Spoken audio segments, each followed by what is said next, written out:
my coach, Gillespie. That was perfect. Perfection. Not scared, embarrassed. Top 5 careers who make the most amount of money. Number 1 was actually a realtor. Not the sleep. Are you serious? I don't need a coach because I don't need to be held accountable. I love people who say that. How did we finish last night? I'm going to take you to that next place. There's non-negotiables. I'm not everybody's cup of tea. Yeah, that's for damn sure. Why would I not be fired? From wine country to cottage country, real estate is all about lifestyle. I'm Andrew Perry, and welcome to That Fine Life. Welcome back to another episode of That Fine Life podcast. I'm your host, Andrew Perry. This is the show where we talk to entrepreneurs, salespeople, and business coaches. Yes. And we find out what it takes to live that fine life. So today we have a very special guest, my coach, Gillespie. Oh, that was perfect. Perfection. Yes. You know why? It's because my phone always autocorrects it to put the S after the P and before the E. Are you sure it doesn't, like, when I call your phone, it doesn't say something entirely different, like, oh no, or don't answer? No, that's Crystal's caller ID for you. Got it. I don't doubt it. So, and we'll talk about that a little bit too. But before we kind of get into it, I remember when I first reached out to you, it was like 6 years ago. How long have we been working together? Oh God, it's been like, I think 4. 4 I think 4 now. So 6 years ago, I reached out. I don't know what I said. I can't even remember. I sent you a DM, and basically you just said, you're not ready. I did. Basically. I'm like. Just shut me right down. But I definitely appreciated that because it made me, when I came back, just fully ready. Yeah. So 100%. why not, for people who don't know you, you're the CEO of RedAppleCoaching. Yes. You've got a Heck of a incredible resume. pass. I know. Pass in terms of coaching and development and all that. So how did you get into it? All that kind of stuff, and we'll just kick it off. That's actually really good. So I started ages ago. So when I used to be the youngest vice president of business development in my city, and I'll never forget the day I was sitting there. I was in the local newspaper, and they're like, "This is the person." It was called the female to watch in the city, and so they did this whole big spread. They came out to my house, and they're like, "She's nailed it." I landed Google as an account. And so they made me VP of business development for this large software firm. And I was like, this is amazing. And I was just a puppy. I was a little kid. And I remember just going, this is awesome. And then all of a sudden I was like, let's shake it up a little, right? Like something didn't feel like it was in alignment. And I remember, no word of a lie, I was reading the Guinness Book of World Records, like just randomly, and having a coffee, reading through it. And it was like the top 5 careers who make the most amount of money. And I remember just looking at it. Number 1 was actually a realtor.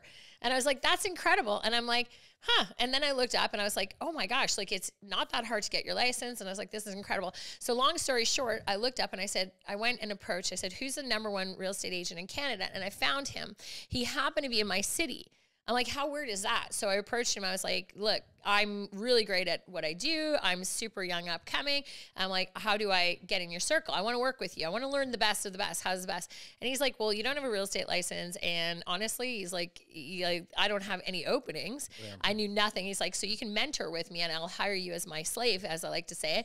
And I was like, okay. And he says, but I want 1-year commitment. And I said, okay. I said, well, I'm going to ask you a question. I said, what makes you successful? And he says, 2 things. He says, I'm excellent at listings. I can get any listing. And he goes, I'm really, really skilled at that. And he says, and I have a coach, and his name's Howard Brinton.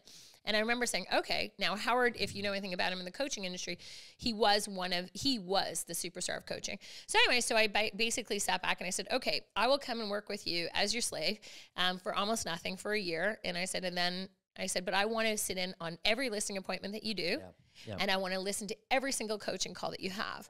And he says, deal, done. So I did. And it was at that moment that I was like, I thought Howard Brinton, I was like, you are like a god. I'm like, it was like gold coming out of his mouth. I was like, why would nobody ever hire coaches? So then when I finally left that team, I ended up running a team of 12 bar agents underneath him, and we did great, but I ended up saying I want to go out on my own, and I went out on my own. I became Rookie of the Year, 80 deals my first year, $1 million my second year, top team owner, and then I was like, I just love coaching. Yeah. And so it just kind of like, it evolved, and then I took over Keller Williams as just a small office, and I was like, I just want to rewrite coaching program. You have 80% of the agents not selling anything, and I'm like, I can do something here. I knew it. And so I just took everything that I learned, I put it into play, and I was like, this is where I belong. And then I just moved up and up and up since then and created the #1 office in the world.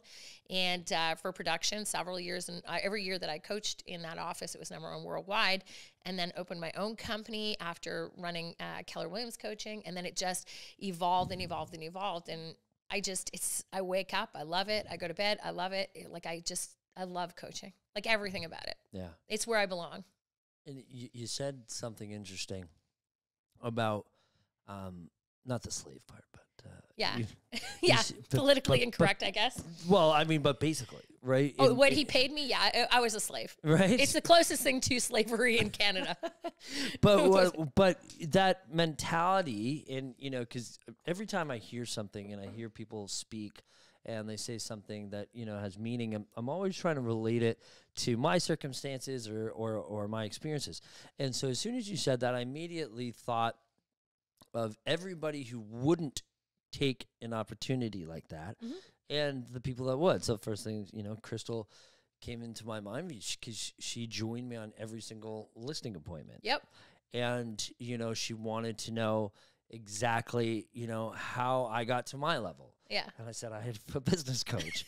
Why don't you go talk to Marianne?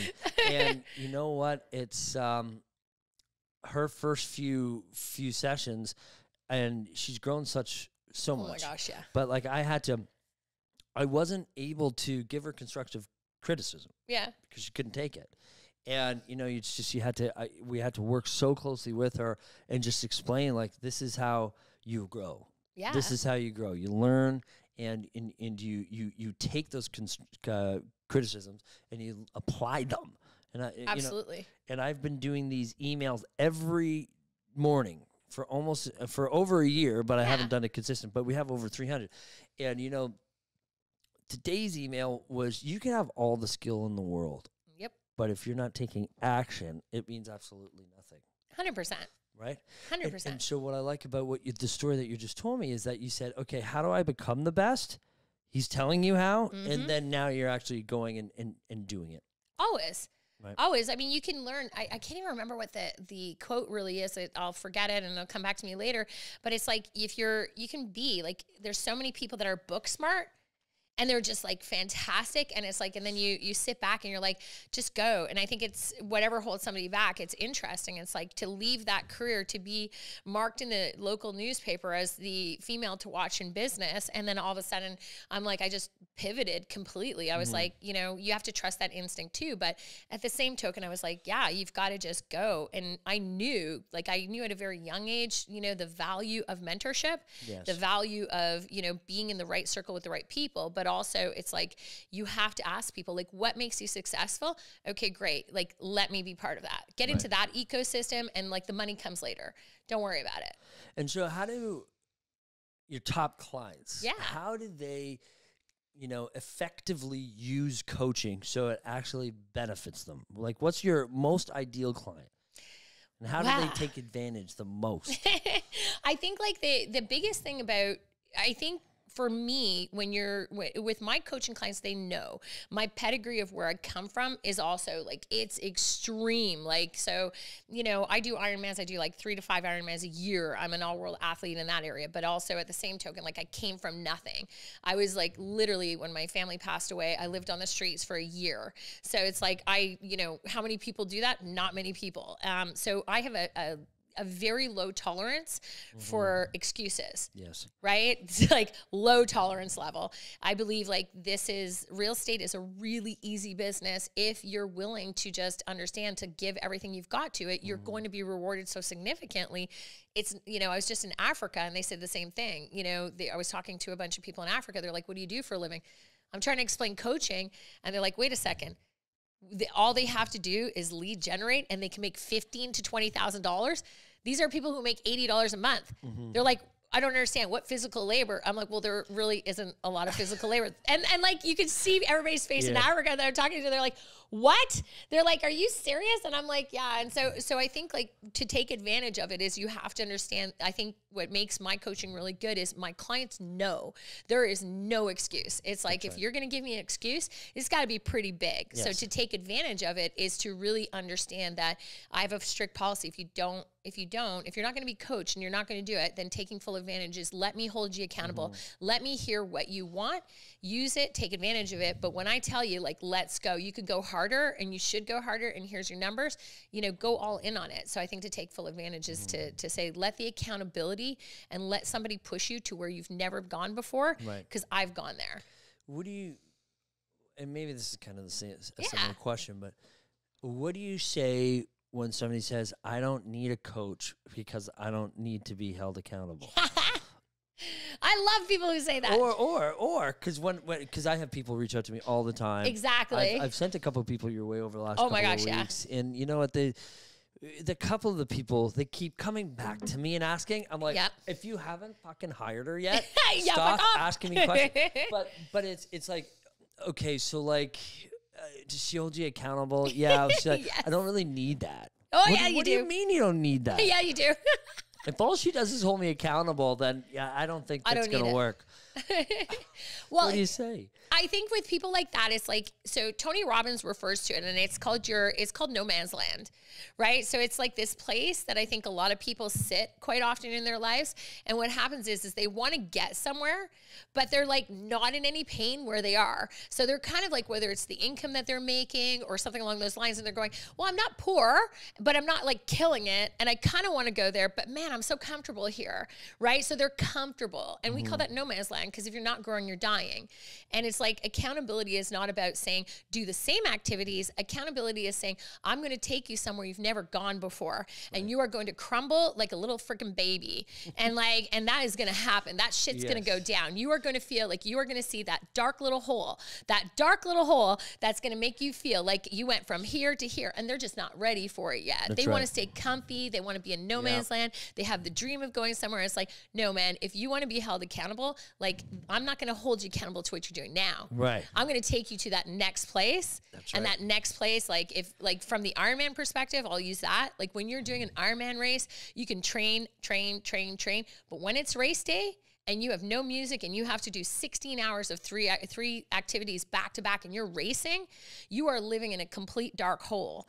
I know what that dark hole looks like. Yeah. And if you don't have the mental capacity to get through it, you crumble. So having a coach and accountability is very different. It's it's that person that's going to say, look, you've done, let's say 250,000. You've done $250,000 of GCI every year, and you keep saying that you want a team, and you keep saying that you want to hit that $500,000 mark.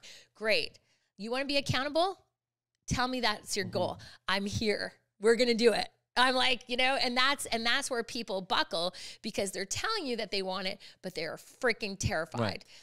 Because the way I picture it is that, let's just say, you need to do 5 deals. You 100%. Need to make 100 calls. Yeah. Right? You don't have a coach. You're kind of coasting. You're making $300K. No man's land. Do I really need to make calls? Like, really, what's the big deal? Next week, I've got a couple appointments. I'll probably lock it in, and I'll probably sell them, and then I'll get up to 350 by the end of the year. No problem. And then anything could happen. Yeah. Bad things, obstacles, anything, health, COVID, anything, right? Right, anything. And now you're sitting here, you're like, shit, where's my pipeline?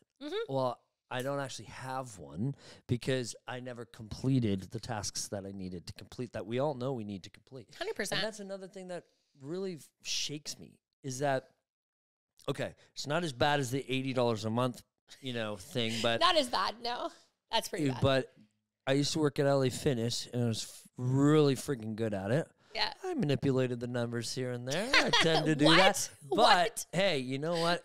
It's only because, and we can get into this too, it's only because there's non-negotiables, right? 60 calls a day, 10 appointments a day, and I was doing 120 calls. Yeah. Maybe 85 of them were real, you know? But I knew I was doing my shit. But anyways, I was working my ass off. I knew it. And I was doing it all for a $25 commission. Yeah. $25. I know. And these folks have all the opportunity to do the same amount of work that I just described and make $25,000. Yeah. So it really shakes me, you know, when you people have these types of opportunities in front of them and they just don't really take it. How do you think I feel in coaching? It's like I sit back sometimes and like I'll hear, like I literally just before I came in here, I was doing a call for somebody who's like, I really want to get coaching, but you know, and they're talking like that. And I'm going, man, like I think where it comes down to as well is that people are so afraid to dream bigger. And there's such a stigmatization sometimes against money or, you know, whatever. It can be sometimes associated with greed. And I'm like, you have to get really okay with making a lot of money and be okay with it. And just be like, it's kind of like limited mindset. Yeah. So you have an abundance mindset and you have a scarcity mindset. And I think what's happened in a lot of generations and a lot of things in COVID is it's put us in this scarcity mindset. And if you think abundance and you're like, man, like I just like don't see a ceiling around anything. And you also have to remember, like, man, you got one life to live.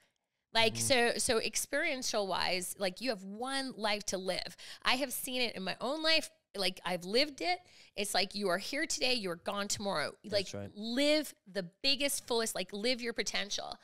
And like, just do it, like live your potential, like get into it. Like all you have to do is like, you hear this like drama and it's like, I'm trying to explain in Africa. I'm going, they're like, I don't understand. They're like, I don't get it. Why can't they make phone calls? It's hard. What's hard? Like they don't understand. And it's like, I'm not sure. And I'm like, I really couldn't tell you. And then in their heads, they're just like, so how many people are in your city? Like, well, they call it a village. They said, how many people are in your village? I'm like, 1 million people in our village. And they're like, well, why don't they just go knock on doors and see who wants to sell? I'm like, well, they can, but it gets a little cold. And they're like, cold? They're like, I don't understand. It's like 120 degrees here. We do it. And I'm like, so you see these parallels. And I think a lot of the times we've become so comfy and complacent and used to excuses. And I think that also ties back into that whole accountability thing is people are terrified to get a coach. That's why so many life coaches or, you know, friendly coaches exist because they want to stay in that comfort zone. But even looking back at Crystal, you know, I said to her, I left her a voicemail. I'm just like, you better get your shit together. Last week, I was like, you better get your shit together. Your numbers were not okay. They're not great. You want to get somewhere. That's what we're doing here. I'm like, get your shit together. Let's go. This is your voicemail, you know, and she's receptive to it. She's like, you're right. That's great. I got a message back. Right. Yep. So, there's people that I have talked to. Yes. That weren't so receptive. Yes. And which is totally fine because when people aren't receptive to what I'm speaking and what I'm pushing, it's fine because now it makes my life easier. We've just trimmed the fat a little bit. But we've talked to some people that they're like, you know what? Marianne and I just did not get along. Nope. I'm like, no shit. You're like, I could definitely understand that from their perspective, not 100%. But at the same time, let's think about it this way. So when I first talked with you on the phone, I had a senior vice president named Mike Rickert. He's the vice president of LA Fitness in Canada. And that's how he would talk to us. Yep. And it was just simple as that. It's like, and it was at LA Fitness, it was very corporate American, right? It was more of a threat. Yes. And like, if you don't do it, you're fired, and we got to move on. And it's like, and I'm like, okay, and that just made sense. Yeah, I'm not producing. Why would I not be fired? 100%.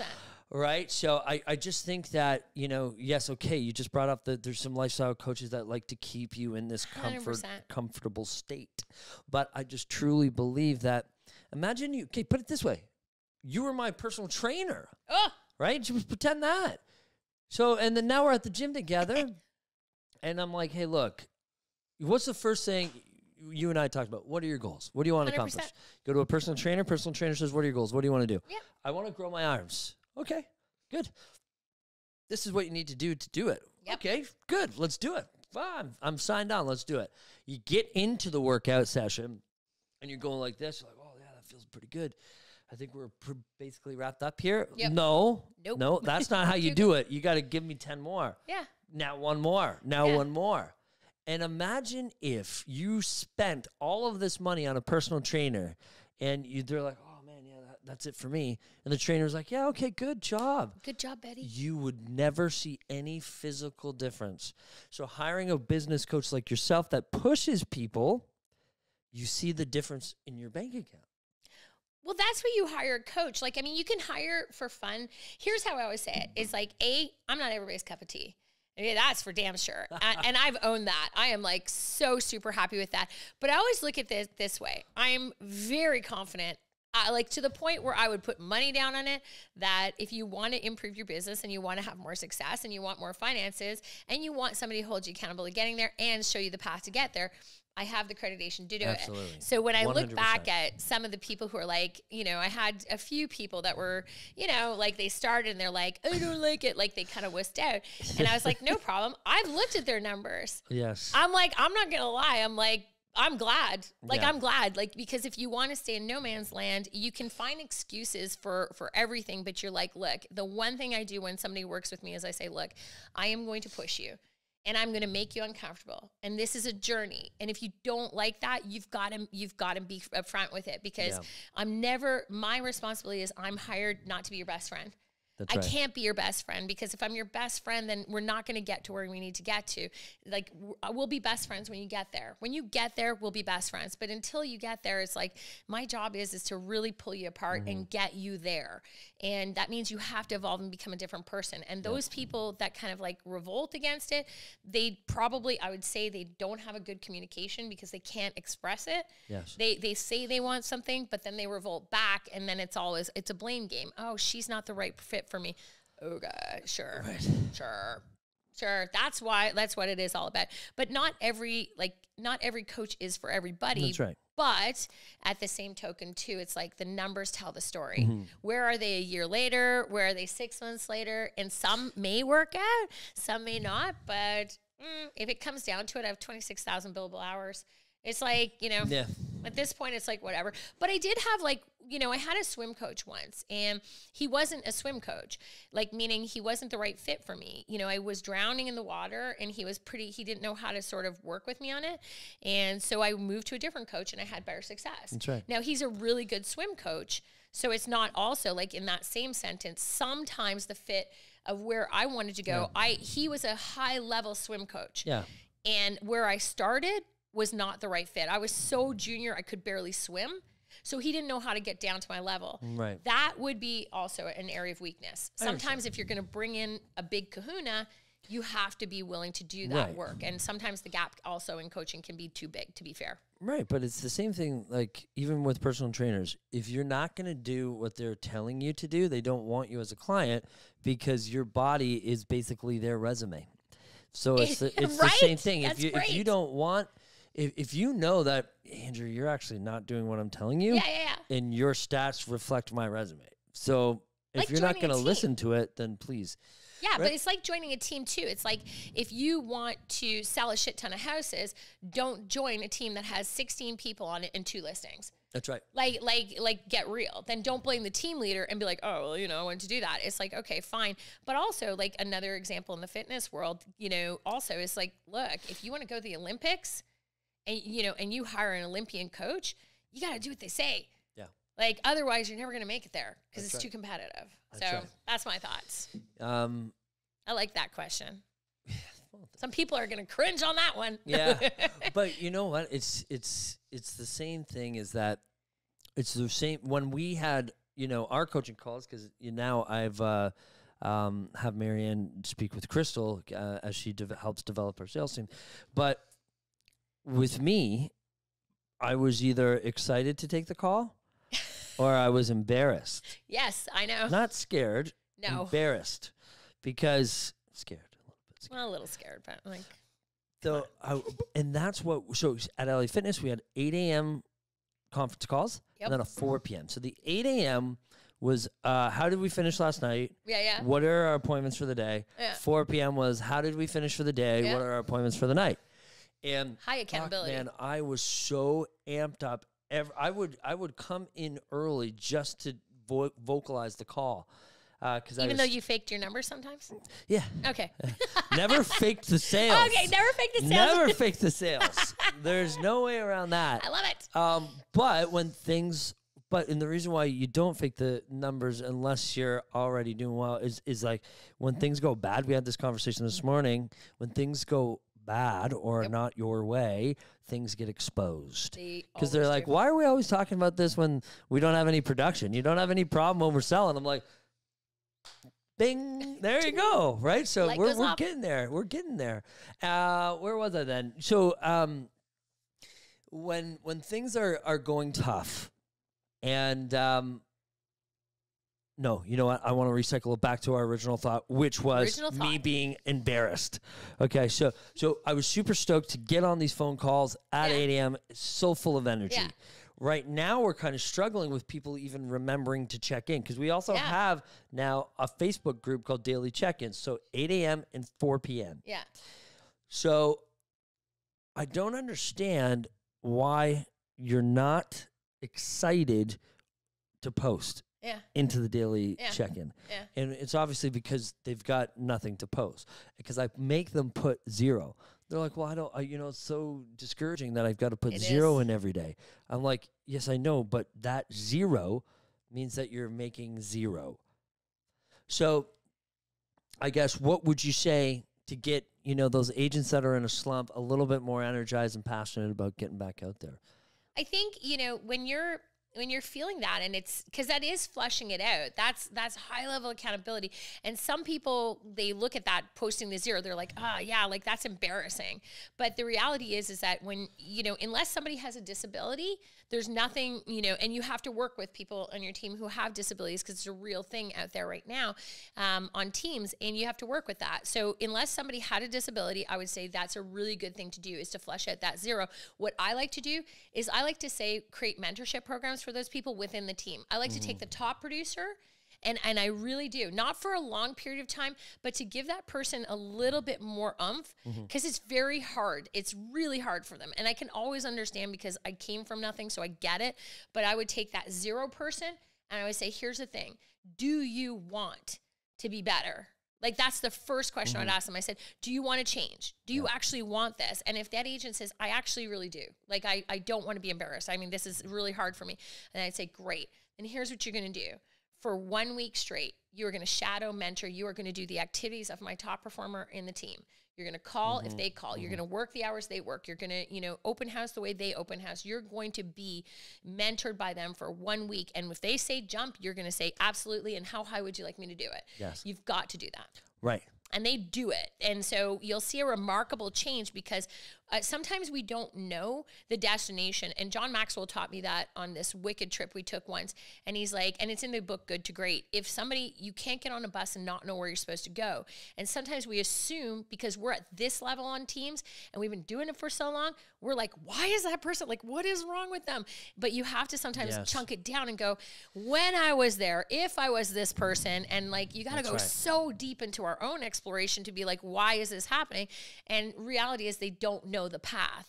So it's like getting on that bus, not knowing the destination because they have no idea. And we forget that. So it's like pair them up with the best, say just for 1 week, let's do this. It's not longer than that. Then when you see the results, the person gets it. Yeah. And then all of a sudden they're posting 2, 3, 4. It's a great thing to do. See, I like that. Yeah, it's fun. Because we think we do that. We're like, okay, well. Yeah, we do. We definitely think we do. Well, like, hey, reach out to Crystal if you have problems. But it's never been like, no, if you want this, you're forced to work with Crystal. You will be Crystal's shadow. You will be you clear your calendar. You will live her life. Because if you know Crystal, like, well, what you do, like I know Crystal, like she's at the gym at 6 a.m. You're getting your ass to the gym at 6 a.m. You're going to be Crystal. You're going to get the endorphins going at 6 a.m. Actually, I'm at the gym at 6 a.m. Crystal's at the gym at 6:37. I'm 4 a.m. Everybody, watch that shit. But she's up. She's up. We're a very fit crew, but I mean, but it would be like that's what I would say because it starts with the behavioral habits of the best in the industry, and it's like, okay, well, Crystal's 6 o'clock or 7 o'clock in the morning. I'd be like, you're going to be at the gym. Well, I don't want to get to the gym. No, that's not the point. Her endorphins, your endorphins, my endorphins, our endorphins are banging by 8 o'clock in the morning. Yes. We got dopamine running through our system. By 10 a.m., we are lit. And it's like, no, your agents need to see that.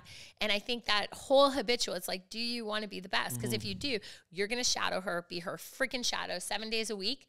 And you're going. When she goes on a listing appointment and does an offer at 9 o'clock at night, you're her shadow. Get in your car. Let's go. It's so fun. Yeah, it's so fun to watch. That. And then you sit them down after and you say, recap for the team what you learned, recap for the team how it was. And that agent almost instantly in a week changes. Right. Almost instantly. Okay. It's a shadow. Well, I think I'm going to try that. All of a sudden, I'm going to get all these people from the finance day team. Fuck what you, have Marianne. You done? Like, what did you do? Done? What did you do? Yeah. What did you do? Or all of a sudden, they're like, hate my team, gym at 7 a.m. Yeah. Well, you know what? We have a fairly active team too. Oh, you have a great team, and it's good. And you know, they're all. Max was our sales leader. I saw that this morning. Yep. Whoop, whoop. Yeah, 3 deals. So Max with his Zoom videos, the lotion in the basket. He's always in a dark place. In a dark room. I love that guy. I'm so happy for him. It was good to see this morning. That's you know what? I was just. I don't know if I should say this, but I will. So when we first brought him on, I was skeptical. Yeah, a little skeptical, and I feel like I can have a good read on people. I liked how he was professional, direct, showed up in a full suit. I loved it. Now there's something I'm like, I don't know if he gets it. And Crystal was like, take a chance, like, you know. And it took him a little bit, but. That kid is so, speaking to how you open up the podcast, he is so willing to do exactly what you've told him to do. Yep. And the issue over the first 12 months was not that he wouldn't do it. Yeah. It was just having trouble finding the confidence to do the right. Do it the right way. And so now he's got it. So we're he's really got it. It takes 3 years to get confidence if you're a new agent in the business. Like, that's your minimum is 3 years. It's like, but again, you have the insight to say, do we forget that? Do we forget that? Because we're so far removed from it that it's like, do we remember how scared we were? Yeah. All you got to do is sit in the front seat with your partner and say, where the hell are we going? Because that's the most frustrating thing. Where are we going? I don't know. Where are we going? What do you mean? I can't start the damn car if we don't know where we're going. You have no idea. It's the craziest things. But it's like, it's really like to see Max develop into that is also proof of a great team, great leadership, great patience. But it also is like when I hear Crystal was like, yeah, and you were like, you know, that's why you have great leadership. Yeah. So that's good. That's really good. You play well with each other. I like that. Well, yeah. I mean, we have to. Yeah, you do. Yeah, we have to. So what do you think, you know, the number one underlying talent, skill, attribute between all of the very best of your clients, what do you think is the one takeaway that you think has led them, or has led them to their top spots? Yeah, I would say the number one attribute, like hands down, is you are going to get your ass kicked in real estate. You are going to be, we never talk about this freely. And I think it's very important to talk about it freely because I think it's very elusive. Like you see all these social posts that everybody's killing it, everything like that. There are dark days. There are really dark days for almost everybody. On any given day, these megas are either being sued or they've got turnover on their teams or they're losing stuff or market share. They have $100,000 a month expenses in marketing. And what you have to remember is that they followed the same journey as everybody else, but we don't talk about the darkness. We don't talk about how lonely it can be, how terrible it feels to have a client for 10 years, that maybe you had and they don't use you, or a best friend not use you, or something along those lines. And what the number one resiliency is probably what I would say it is the ability to get back up very quickly when you get punched in the gut and to believe in yourself. You have to see it and believe in yourself, and that intrinsic voice, they all have it. They all saw the vision and they made a commitment and said, I'm going here, I'm going to get here, but they understand I'm going to get kicked so many freaking times and it's going to be dark and lonely and all of the above, but I won't stop. And it's that ability to say, I know it. I know I'm going to be down. I know there's going to be very tough roads ahead, but I will never give up on what I want to build. And that's what they're constantly doing. There's no finish line for them. They're just going, I want to get to where I want to get to. And they're relentless in their pursuit of it. And they're very, very, very, and they never stop learning. Right. So it's like this whole accumulation of things. But I would say it's like they've all gone through, I know some of the darkest stories that they've been through. And I know that sometimes I'll have a coaching call with, one of our team owners that has like 200 agents, and the team owner will be like, I don't really want to coach today. All I really want to do is just talk to somebody about how hard this week has been. Like how hard this has been, because I just need to get this off my chest. And I just want to say, like, this is how dark it was. This is how tough it was. This is how I feel right now. And I need to just say it, because if I don't, like, I feel like I have nowhere to go and say it. And then they pick it right back up the next day. Yeah. That's very well said. And because we deal with that all the time. And, I'll have, what I've been really pushing to our team over the past 6 to 12 months is that, look, if you're reaching out to a client that's either ghosting you or fizzing out or whatever, it's just super simple, like 3-4 sentences. Look, are you still looking to make a move? If not, totally fine. And you just move on. You've done your last call to action, and that's it, and you just move on. And that's just how I've always dealt with, these bad situations that you're talking about.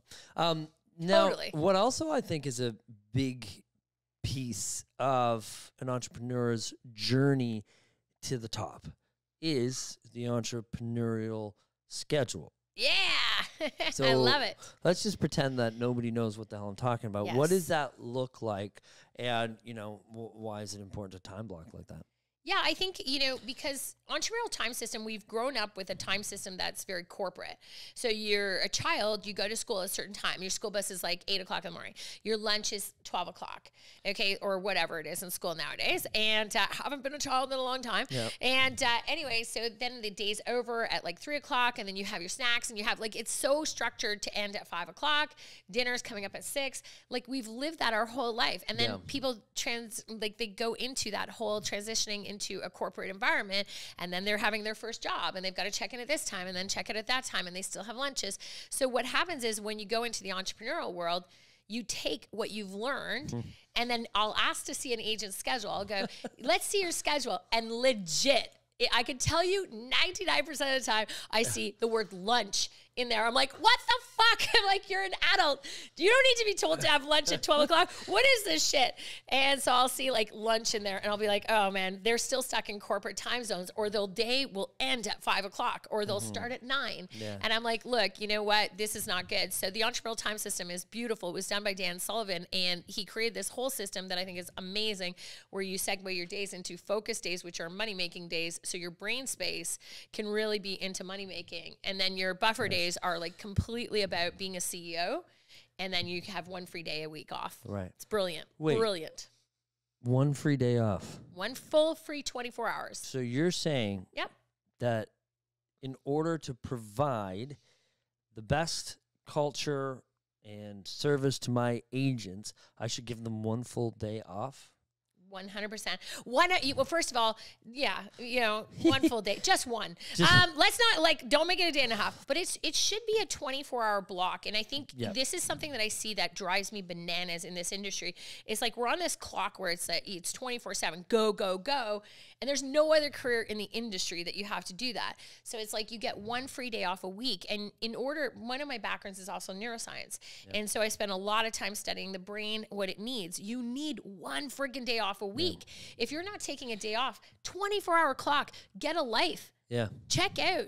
Don't look at your emails. You have a team. Get somebody else. Do time for time with another agent if you're single. Shut it down for 24 hours and go play. What the effects it has on the brain is it's magnificent. It is the highest dopamine rush. Your brain, if you don't get 24 hours off, there's so many studies out there right now that actually show that your brain thinks that you're trying to kill it. If you don't give yourself a 24-hour time block and say, this is my day to play, go get a life, go enjoy yourself, go see friends you haven't seen before. Do not check your email. Don't jump into that shit.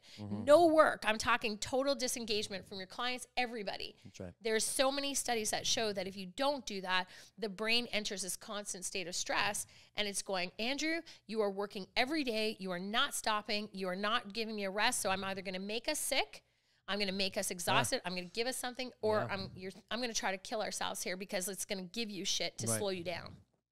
I agree. I think as entrepreneurs, especially as team leaders and CEOs, you get so passionate about these things. When people can't believe it. You know, I answer every single phone call. They're like, what if it's spam? Like, yeah, but what if it's not? What if it isn't? What if it isn't? You know, and we get a lot of referrals from Toronto, and it just so happens that a lot of the spam calls are like a 416 or a 647. So going back to the entrepreneurial schedule, what is a like a money-making activity in your eyes? Why? I don't know why there's such a gray area to this, but what is a money-making activity? That's awesome. So a money-making activity, and remember this, the best way to look at the entrepreneurial time system is to think of like Tom Brady. Like think of Tom Brady. No, I'm kidding. Okay. Like think of him in boxers. No, I'm kidding. I'm like kidding. So if you're thinking of Tom Brady, you know, when he was a football player, you can think of it this way. His money-making activities are his game days. That's when he's all in game day. Like your Super Bowl Sunday is like, go for it. And that's when he's got to have the brain space, the power he is on. Okay. That's a money-making day in real estate. We'll talk about it in a second. His buffer day is his practice days. It requires a different level of energy. That's when we be CEOs. We more creative. We can just practice things. We can tighten up stuff in our businesses, really look at our P&Ls, all that kind of stuff. But his free day is when his body rests. And he's not doing it. So when he needs those, because obviously you're a top athlete. So, but he doesn't play in the Super Bowl and then all of a sudden stop the Super Bowl and say, yo, everybody, I got to take a break here. I just called my accountant. He just has like a really quick question. Or like, I don't need to go get my hair cut. You know, I'm sorry the game's running late, but gotta go. Like he doesn't do shit like that. It's like, you got to remember a focus date is money-making activities, which means every single thing, it is your highest brain power. You got to wake up, have your workout, listen to your pump up music, your motivational shit, and then jump all in and be like, I am going to crush money making. I'm going to lead generate. I'm going to get my appointments. I'm going to do whatever I have to do to make income. And that means anything that directly leads to an appointment that would lead or to a sale. It's nothing about, oh, I'm going to check my emails. That ain't money making activity. No. You are following up on old leads. You are converting. You are going for your highest use. That is your appointment booking day. That is your showings. That is running offers. Every activity that you do for a 24-hour time clock is all in until you hit that milestone for that day. If you say you're going to do 2 appointments, you don't stop at 5 o'clock. You get your shit together. You don't quit the Super Bowl. Okay, so that's exactly where I was going to go to next. Yeah. Whereas, you know, I talked about this at Market Masters with a good friend of mine, Steve Zand, the Zand team in Guelph. I basically said, you know, it's because something happened in the meeting the day before. They said, or in the daily check-in that morning, I'm sorry, you know, and it was a team member, and they said, I'm going door knocking for 2 hours. I'm like, what does that mean? Well, like, I'm going to start at 12 and I'm going to end at 2. I'm like, okay, what's the goal? Right. Well, two contacts. Okay, so what happens if you don't get 2 contacts? Are you stopping at 2 p.m.? Yeah. Well, yeah, you know, I dedicated 2 hours. I'm going to do 100 homes. Yeah. No. What's the point of even doing the door knocking if you're not going to even get the goal or result? So, you know, what I say is that we don't accept anything that doesn't have clear intention, clarity, and a measurable result. You can't just say, I'm making calls for 2 hours. Nope. You have to get serious about what is your intention and what is the measurable result. You have to. And it's like, but it's also like, remember that the brain goes to where whatever your goal is. Okay, so if you're, for example, I wanted, you know, we talked about that. I saw this at the conference the other day that we're at, and it was like visualizing where you want to go. If your goal was to hit 2 contacts and do 2 hours, your brain works on goals. That's how it's designed. That's the only thing it loves to do. It's like you give it a goal, it'll accomplish it. If your goal is 2 hours of door knocking and 2 contacts, or 2 hours of door knocking, in your head, that's all it's going to attract. Right. So if you're sitting there and you're like, no, the whole concept of a focus day is to say it's a 24-hour clock. I'm going to door knock until I get one person who is actually going to say, yes, I'm thinking of doing something. It's impossible to do that in one session. I mean, you may luck out here and there, knowing your numbers is appropriate. That's a tier 3 level lead generation door knocking. So you kind of, you know, I don't think you're going to get it in 2 hours, but it's because that's where they're thinking. They're thinking, okay, like that's the reward. And the brain's going, cool, we'll do 2 hours of door knocking. They're never going to attract business in that 2 hours. So it's like, when I'm on the assault bike, which I just found out is a thing, It is. and it's also just the craziest thing, is like, you know, when the trainer turns his back, okay, all I need is 3 minutes. Well, his trainer's like, no, you need 3 minutes at 300 watts. And then he turns his back. I'm like, okay, I'm burning the clock. That's what I think about. And I'm like, wait a minute.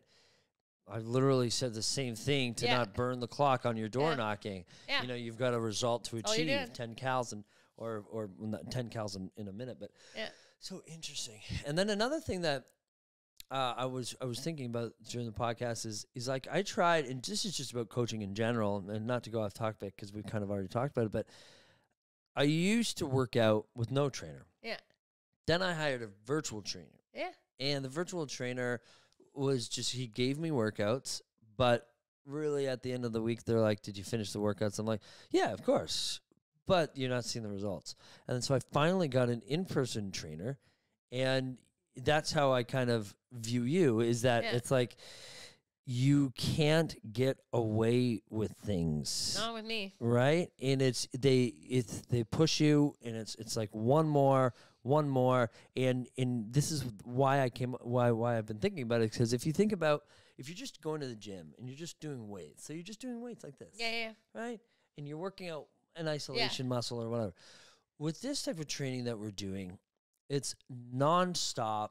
It's like when you're doing your Ironman. It's nonstop. He's like, I'm like, don't I get a rest? He's like, your rest is when you go from that machine to that machine. Yeah. I'm like, what? But that's like 10 seconds. He's like, I don't care. That's it. And it's literally putting me through that dark hole that you're talking about, where I fucking hate my life and I hate him. And I'm like, I know you're and I'm screaming at him like, I know you're doing this to kill me. You just want to, I know it. And then you do it. And then you do it. And he's like, but he's so jacked. He's exactly. Like, yeah, okay, he's like, sure, no problem. But you come out and you're like, I just did that. Yeah. I can't believe it. Yeah. And you know what? That's what the burning desire to sell is, especially for me. 100%. You push me through all of that as a business coach and a sales coach. I get that deal. I've signed that confirmation of cooperation, and I've, firmed it up, and I get paid. I don't even wait to get paid for me to feel so fired up. Yeah. I just get the notice of fulfillment. I'm like, fuck yeah, let's go. It's just like, and then it's like, boom, now I'm on to the next one. Isn't it fun? Yeah. It's a rush, and it's like, two things I'll add to that is like, so that's the whole point of me. I'm kind of that crazy because you can't hide. Like, you can never hide. A great coach, you can't hide from them. You know when you're being bullshitted, like, hands down. I know it when somebody's like, oh yeah, I made the context. No, you didn't. Like, I know my scripts and I know my shit, but there's a team that I'm visiting tomorrow and Sunday. And I'm being brought in because they have a major buyer gap. And so the gap is huge. And I'm looking and I'm going, something's wrong here. And they're like, oh yeah, we're doing open houses. I'm like, bullshit, you're doing open houses. So I'm going live. They're scared to death this weekend, but I'm going live to all their open houses on Saturday and Sunday. And I'm like, oh, you think you're doing good? I want to see what you do at your open houses. Like, let's bring this shit on. And so it's great coaching because they're scared to death, but at the same token, I know we're going to see that they didn't take and implement. So sometimes you have to fix that. But getting back into the athletic training, it's like, that's the whole, like in our Ironman training, I took the last 5 months off because I had this, after World Championship in Finland, I had this weird on the plane. I got some weird blood clot. So I couldn't work out for 5 months. So all my coaches came back. I have 3 coaches in Ironman and they're all amazing. And we got to Worlds in like 5 years. It's like, I didn't bike or swim 5 years ago. So it's pretty incredible. Yeah. So they're sitting there. And so we started back this week. And I was like, I call it daily exorcisms. I'm like, every day is like an exorcism, but every single thing in our world is computerized, tracked. It's like everything is put into an online program. So they look at it and they're just like, Marianne, what is this? And I'm like, and so like they come down hard, but it's like the value I see in that is, it's so substantial because when you realize that it's not to hurt you, your trainer's doing that, it's because they see something in you. They see it. They wouldn't have taken you on otherwise, but they see something in you that they're like, you, Andrew, can get from here to there, and I want to be part of the journey, because their rush is not just seeing you get there. Their rush is seeing you you know, transform into somebody that you've always wanted to be, that you know you believe in, and they're going to push your ass until you get there. And then that's their dopamine. That's my dopamine, to see the clients go to the next level. Yeah, we're going to have fun this week and go to their open houses. Yeah. But when I see the buyer sales in 30 to 60 days go through the freaking roof, that's my dopamine. And so it's like we all work together on that accountability, and it's a rush because it's like you're going to transform. It's amazing. I love that. Yeah, it's super cool. Well, it's kind of like I saw your video the other day. We had this big staff meeting, and I was saying to you, it was hilarious because I was opening my Facebook or social media account at the same time. And then there's Andrew with no shirt on, pushing like shit all down, working out. And I'm like, there's a client. Oh, we gotta take it. I'm like, it was so good. But I could tell, like, you posted something, you're accountable. But I could tell that after, like, I could tell you were proud. You were really happy. Absolutely. Hated it in the moment, loved it later. That is just one of my ways that I hold myself accountable, because at first I was just doing it like, okay, you know, let's just wake up, post my timestamp, and you know, let's just keep myself accountable. And then what started to happen was other people, like, you know, I've basically cut out drinking almost entirely. It's been a long time. But when with a family that owns a vineyard. Yes. Very interesting. I stopped drinking on Sundays because it was really affecting my Mondays. Yeah. Anyways, and where I'm going with this is, like, there was a couple of times I fell off over the last couple of years. Maybe I was hungover or something. Yeah. And then people would, like, message me and be like, what's going on? Are you okay? Are you okay? You haven't posted this morning. And they're like, I really look forward to it because when I wake up, seeing you do it motivates me to get out there and do it. So now not only did it start as me holding myself accountable, but now other people are holding me accountable too. I freaking love it. That's the whole point. And it's like, that's why it's also like, you have to have somebody who sees, like, I've always felt this, like, I've hired coaches for myself that haven't worked out. And it's amazing. And the only reasons they don't work out is because I can feel that they didn't believe in me. Like, I can feel it. And my first set of coaches for Ironmans and whatever, they didn't believe in me. They were like, they were like, you will never get to Worlds. They're like, you're just never, you don't swim. You don't swim, and you don't own a bike. They're like, how are you ever going to get to Worlds? Like, and I'm like, well, and I was 300 pounds, right? So they're like, so let's add that layer onto the cake. They're like, you're 300 pounds. You've never biked. You don't swim. Like, what the fuck? They're like, this is never going to happen. I'm like, you don't know me. And I'm like, so I looked for coaches that were like, they could see, you know, a diamond becoming a diamond. You have to do a lot of chipping at the rocks, right? So it's like, you really look at that and you say, I got to find the right people who believe in me. And that's also a secret element, you know? So that's something that's very valuable as well. So what takes, we're almost out of time here, but what? I know, we could talk for 2 hours, 5 hours, but what does it take to go, like, what kind of mentality? Because I lost 30 pounds 2 years ago in like 3 months. For me, it was, I wouldn't say it was easy. It was difficult, but for me, that the way it all fell off was mainly diet. So I really didn't have to push myself like crazy. And to go from 300 pounds to where you are now, like, what does that take to get there? It was like, it took, the funniest thing about this story is that I didn't realize, I always say, like, I feel like I hate saying it, but I feel like I had reverse anorexia. I would look in the mirror and be like, I'm not that bad. And then I was like, it hit me one day. I was like, I went out with some friends and we took a group picture and I was like, oh my gosh. And I was like, what's happened in my life, right? And I remember it was like, you know, you can't go through like all the stuff you've been through. Like, sometimes you fall off of it. And so I looked and I said, okay, I know diet, I know exercise. I get all that. I was doing marathons when I was 300 pounds. Like, I wasn't terrible. But there was an element missing. So I actually hired a food psychologist, and I worked with a food psychologist. They said it takes about 3 months to figure out what your triggers are, because there's a trigger that you have to find. There certainly is. Yeah. And I was like, okay. So I'm like, 3 months, I can do this. Like, what is it? And it was 3 months. He's like, girl, I can't, I can't find your trigger. And this is one of the best food psychologists in the world. Yeah. It took us 6 months to identify it. And we identified that my food trigger was actually deadlines. So, and I'm like, my whole life is deadlines. I'm like, what are you talking about? And they're like, yeah, deadlines is your major trigger. So when you complete a deadline, you want to eat? No, getting to the deadline. Okay. Getting to it, the pressure of knowing that there's a deadline that has to be hit, like a project, of speaking, of this, that. I just would go into this laser hole and I would just like grab. And I was like, focus. And like, I just would revert into really unhealthy eating habits. And we couldn't figure it out until 6 months later. When we identified it, that was when it all changed. And it was like, it changed. It did a 180. He's like, okay, replace this with that. This is what it is. And he identified all the ways to get through that. And it was remarkable. And what you have to remember is that, in truth be told, food is an addiction. And a lot of people don't realize it because it's a physical thing that you can see in people. And it is a form of addiction. So just like 100%. Alcohol is an addiction, and you may not see that on people, drugs are an addiction, sex is an addiction, all of that stuff can be to that extreme level. Yep. And if you treat food as an addiction, which I think it got to the point in my life, is that you have to be able to say, okay, you know what? I got myself into this. And just like any addiction, I have to change it because it's not healthy. You know, it's terrible. I was very unhappy. You know, I love my life, but that, like, I'll never say being that size was ever something I was happy about. Mm-hmm. But I was also going like, it's an addiction. And I need to, every single day, I need to identify that I am a food addict. You know, and I'm comfortable saying it. And it's like, fuck. I mean, it's like, who cares? It's like some people can sit up and say it's more acceptable to be an alcoholic. And I'm like, not really. I'm like, you know, the only difference is like, yes, I have a habit that this is what happens. And, you know, I've got to be committed to it 100%. Right.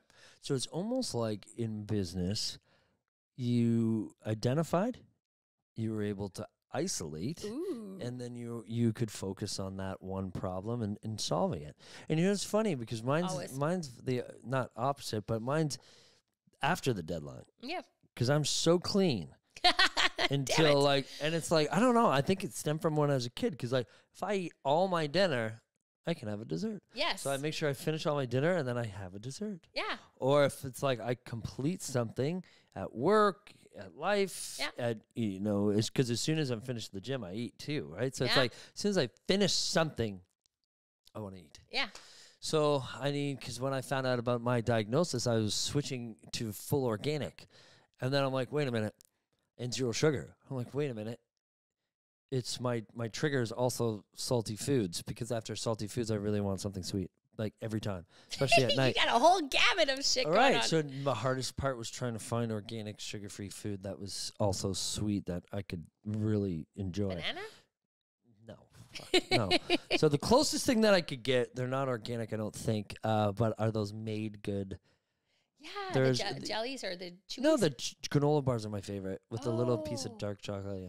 Nice. So, but anyways, Marianne, thank you very much for coming. Let's end on food because I'm hungry. Yeah, yum. Me too. No. So, best place to get in contact with you to inquire about coaching or just to follow your journey? I would say, you know what, go, two things. Go to my website at RedAppleCoaching.ca.